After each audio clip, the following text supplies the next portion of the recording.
Dubai के Santa cruise में आदित्य और सोनम नाम की एक लड़की और एक लड़का रहते थे।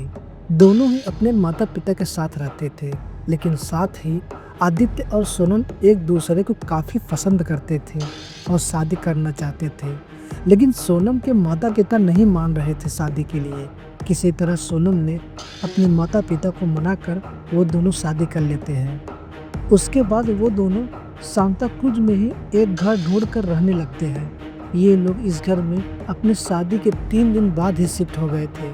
सोनम की इच्छा थी कि शादी के बाद हनीमून पर जाएंगे, लेकिन हफ्ते बीतने के बाद भी जब आदित्य ने हनीमून पर जाने का कोई जिक्र नहीं किया, तो एक दिन सोनम ने आदित्य से पूछ लिया कि हम हनीमून पे कब जा रहे हैं। तब आदित्य ने कहा कि अभी नहीं, अभी मेरे ऊपर ऑफिस का बहुत ज़्यादा वर्कलोड है, हम दिवाली पर चलेंगे। ये सुनने के बाद सोनम का दिल एकदम टूट गया और सोनम को आदित्य की यह बात बिल्कुल भी पसंद नहीं आई। लेकिन आदित्य रोज़ सुबह काम पर चला जाता और रात 10 बजे आता था और आने के बाद खाना पीना खा के वो तुरंत ही सो जाता था।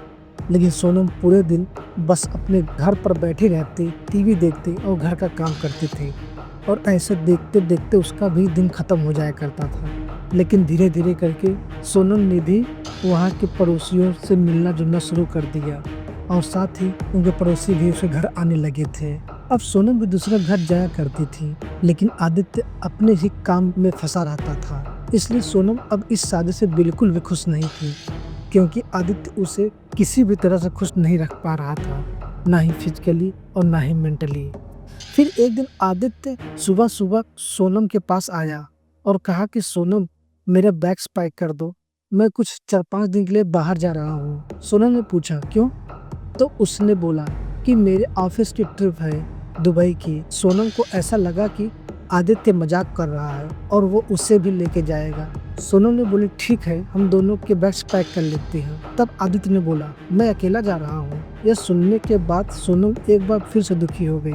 दूसरे दिन सुबह में आदित्य निकल गया अपने घर से दुबई ट्रिप के लिए और फ्लाइट में बैठ गया दुबई जाने के लिए। लेकिन फिर भी वो रास्ते भर इसी चीज़ को सोच रहा था कि सोनम ने भी अपने बैग्स निकाले थे, पर मैं फाइनेंशियली इतना ज़्यादा ठीक नहीं हूँ कि मैं उसे भी ले जा सकूँ। लेकिन यह मैं उससे बोल ना सका। अगर मैं उसे यह बोल देता तो शायद उसका दिल नहीं टूटता, क्योंकि मैंने देखा था रात को वो रो रही थी।